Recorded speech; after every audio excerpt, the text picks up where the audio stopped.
como Neymar sabotou a sua própria carreira. Veio aqui no banco de reservas e foi muito abraçado. O 100º jogo. Cai, mirando até a beira do campo. 32 dias afastado. Aí veio o Neymar, que só machuca. Neymar sentiu de novo. Neymar voltou a ser titular e voltou a sentir a coxa. Volta do Neymar, porque ele sempre tá machucado, ele sempre tá voltando.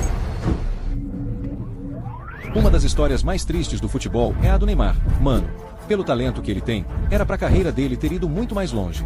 Ele não é só um jogador qualquer, é um showman, um cara único na geração. Neymar é, sem zoeira, o jogador mais habilidoso que já apareceu. No auge, ninguém encosta nele, não tira bola, nada. Ele iluminava o jogo com umas jogadas de outro planeta, mas ao mesmo tempo fazia a gente pensar, e se? Vamos voltar lá pro início. Porque, num país cheio de mitos tipo Pelé, Ronaldo e Ronaldinho, o Neymar já parecia que ia ser o próximo a carregar a responsa. Ele era a nova grande esperança do futebol brasileiro. Com só 17 anos, o Ney já era estrela. Neymar da Silva Santos Júnior, ou só Neymar pra geral, era o principal atacante do Santos. E ele já estava chamando a atenção de clubes gigantes mundo afora. O Chelsea até chegou a oferecer 20 milhões de euros no moleque. Mesmo assim, o Ney tava de boa, focado em crescer jogando no Brasil. Tinha acabado de assinar por 5 anos com o Santos, e rejeitou o Chelsea. Mas ainda teve chance de brilhar pros olhos do mundo. E logo no primeiro jogo dele pela seleção, já meteu gol. Mas foi em 2011 que ele se apresentou de verdade pro mundo, com aquele golaço solo que ganhou o prêmio Puskás. Mesmo com mais de 100 gols pelo Santos, todo mundo sabia, o palco do Neymar era o mundo. Depois de 5 temporadas e 136 gols, o Neymar viu que era hora de dar tchau pro Brasil. Neymar acertou, em princípio, para jogar no Barcelona a partir de 1º de julho. No Camp Nou, mais de 50 mil torcedores foram receber ele. A transferência foi de 57 milhões de euros. O primeiro teste de verdade veio na Copa das Confederações 2013, e ele destruiu. Fez 4 gols, incluindo um na final contra a Espanha, e ajudou o Brasil a levar o título. Ele mostrou que consegue jogar com os grandes antes mesmo de ir pro Barça. A essa altura, parecia que o Ney ia voar no Barcelona. Mas a primeira temporada dele lá foi meio morna. Não foi nada demais, só 9 gols na La Liga, ainda bem longe do nível do Messi. Mas o Neymar sabia que a hora dele ia chegar. Bem-vindo ao Brasil, Copa do Mundo 2014. Neymar tava de volta pra casa pra jogar a Copa do Mundo.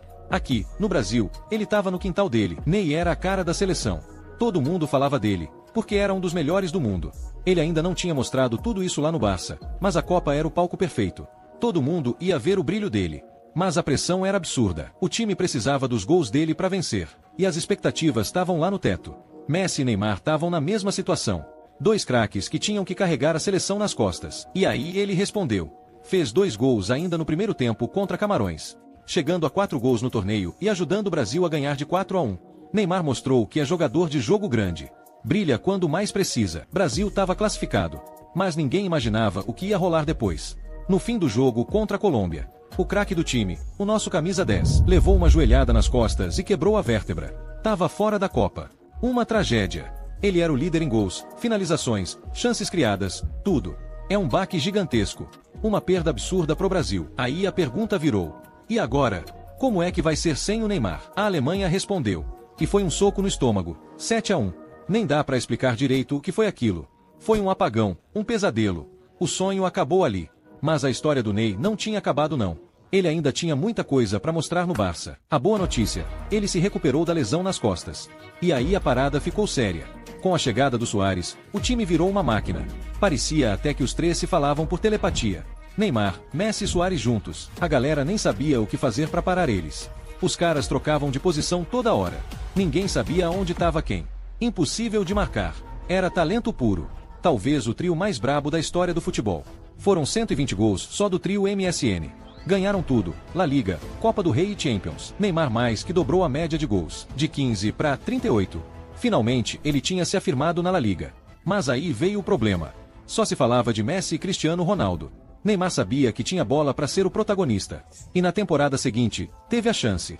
Notícia do fim de semana. Messi lesionou o joelho e vai ficar fora por umas 7 semanas. Todo mundo olhou pro Neymar. Era hora dele brilhar sozinho. Neymar pegou a responsa e brilhou. Fez mais de 30 gols na temporada. E ainda ajudou o Barça a ganhar mais um título espanhol. Mas aí veio a dúvida. Era só isso que ele queria? Porque estava ficando claro. Por mais que jogasse, o nome dele ainda ficava atrás de 2 gigantes. Messi em Barcelona e Cristiano em Madrid. O resto vivia na sombra desses 2. Mas tinha uma coisa que todo mundo comentava. Que o Neymar ia ganhar a tão sonhada bola de ouro em breve. Ele ainda era novo, tinha muitos anos pela frente. E mesmo com o Messi voando, uma hora ele ia começar a cair de rendimento. Enquanto isso, o Neymar estava só entrando no auge, com 24 anos. E ainda podia bater o recorde de 142 jogos pela seleção fácil. Quando o papo era bola de ouro, a pergunta não era se, era quantas ele ia ganhar. Para acabar com os rumores de que podia sair, Neymar disse que ia ficar no Barça até 2021, ganhando um salário de mais ou menos 25 milhões de euros por ano. E na Champions ele teria a chance de mostrar que estava fechado com o clube de verdade. Só que no jogo de ida das oitavas contra o PSG, tudo deu errado. Foi um vexame, 4-0 pro time francês. Ia precisar de um milagre. E de alguém especial para liderar esse milagre. Suárez fez o primeiro, Messi fez o segundo. E aí chegou a hora do Neymar. Aos 88 minutos, ele meteu o terceiro e acendeu a esperança. 2 minutos depois, cobrou um pênalti com frieza total. Faltava só mais um gol. Nos acréscimos, ele mandou um passe na medida. Para Sérgio Roberto fechar a virada histórica. Neymar foi o cara naquela noite. Mas depois, a repercussão não foi bem o que ele esperava. Ele fez um gol de falta, um de pênalti, deu assistência. Mas quem saiu na foto dos jornais? Messi, claro. As manchetes eram: Messi lidera a virada, Messi salva o Barça. E muita gente acredita que foi ali que caiu a ficha para ele. Que enquanto estivesse no Barça, com Messi por perto, nunca ia ser o número 1. Então ele decidiu sair. Sabia que ia ter que deixar o clube. Para sair da sombra do Messi e ser valorizado de verdade. Aí veio a bomba. Neymar foi vendido pro PSG por absurdos 222 milhões de euros. A galera ficou pistola. Torcedores do Barça se sentiram traídos. Achavam que ele ia ficar, que era parte do projeto. Mas para ele, era chance de ser o protagonista. Mesmo que ninguém tivesse esperado por isso, foi um baita choque. No fundo, era simples. Enquanto Messi estivesse ali, o Neymar nunca ia ser o melhor do mundo. E agora, com a camisa do PSG, ele precisava mostrar que valia os 220 milhões que pagaram nele. Chegou com tudo. Mesmo numa liga considerada a mais fraca, ele mostrou que estava ali para jogar sério. O Ney estava voando. No trio de ataque, jogava solto, com liberdade. Driblava, ia para cima, fazia o que queria. Aquele estilo dele que ninguém mais tem, além do Messi. Começou a meter 30, 40 gols por temporada. Era óbvio, ele era bom demais para a Ligue 1. A diferença de nível era absurda. Velocidade, drible, mudança de ritmo. Ele desequilibrava qualquer jogo. E conseguiu o que queria. Virou o rosto do campeonato francês. Mas, tudo isso cobrou um preço. Antes do segundo jogo contra o Real Madrid pela Champions, Ney se machucou, metatarso, lesão séria. Ficou 3 meses parado. Infelizmente, aquilo foi só o começo. Na temporada seguinte, perdeu 28 jogos por lesão. O PSG ficou sem seu principal jogador para os jogos importantes, e o time precisava de alguém que assumisse a responsabilidade enquanto Neymar estava fora. E quem melhor para isso do que o Mbappé, né? Na real, ele virou a grande estrela do time naquele momento. Quando o Neymar não estava lá, e o Cavani também não, o Mbappé simplesmente arrasou. Se a motivação do Neymar era ser o cara, o protagonista, sair da sombra do Messi e carregar o time nas costas, isso estava ficando impossível quando ele não estava em campo. Dentro do clube, o Neymar começou a perder o carinho da torcida. Mas na seleção, o povo ainda acreditava nele. A Copa de 2018 era chance de redenção. O Neymar teve um tempo para se recuperar, parecia bem, em forma, com vontade de jogar, mas, na real, a Copa na Rússia não foi o que todo mundo esperava. Todo mundo sabe, ele não jogou bem. Parecia cansado, lento, sem ritmo. A atitude dele também não ajudou. Claro que ele sofreu umas faltas, mas dava para ver que aquele não era o verdadeiro Neymar. Às vezes, ele chamava uns 3, 4 marcadores, só para fazer graça, como se fosse um iglict pro YouTube. E quando ele caía no chão, era pior ainda. Parecia que ele estava fazendo um salto olímpico, caindo sem nem ser tocado. Os replays mostravam ele caindo no chão sem nem ter sido tocado. Era tudo cena pra drama. Se a ideia era ser o vá-te-ver, ele não conseguiu nem chegar perto disso. E o pior é que ele já não era mais um moleque, tava com quase 30 anos na próxima Copa. Todo mundo ainda pensa nele como garoto, mas ele tinha 27 anos. Estava no auge da idade. Ele deveria ter sido o protagonista daquela Copa. Mas claramente faltava maturidade. O tempo estava passando rápido e ele ainda não tinha alcançado seu potencial total. Claro, as lesões continuavam a atrapalhar os melhores anos da carreira dele.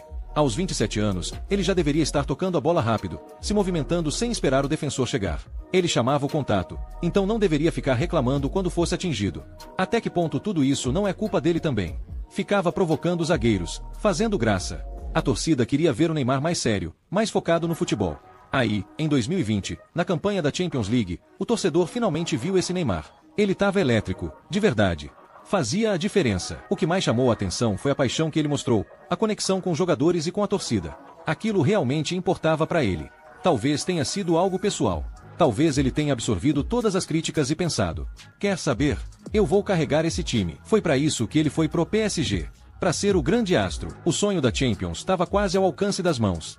Mas, aos 59 minutos, tudo desmoronou. Foi uma campanha muito boa do PSG, do Neymar, de todo mundo.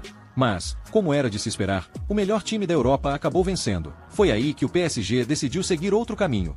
Começou com uma das transferências mais pesadas da história do futebol. Lionel Messi assinou com o Paris Saint-Germain. O PSG colocou tudo na mesa.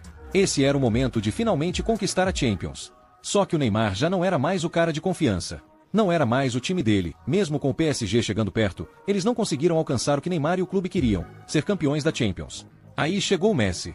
E a grande pergunta era: como o Neymar ia lidar com mais uma vez ficar na sombra do Messi? Mas a gente sabe, no passado ele se deu bem com isso. Só que agora, a simples presença do Messi, queira ou não, colocava o Neymar de volta no papel de coadjuvante. E no começo, até parecia que seria promissor. Uma vitória de 2-0 contra o Manchester City deu esperança pra galera de que a glória estava finalmente chegando. Mas essa esperança logo virou decepção.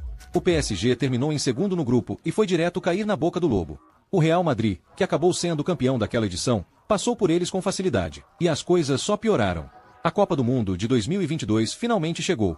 Neymar torceu o tornozelo. Agora, todo mundo ficou esperando ver se o inchaço ia diminuir e se ele ia conseguir jogar. Talvez nem vejamos ele mais no torneio. Ele teve até dificuldade para jogar o primeiro mata-mata do Brasil.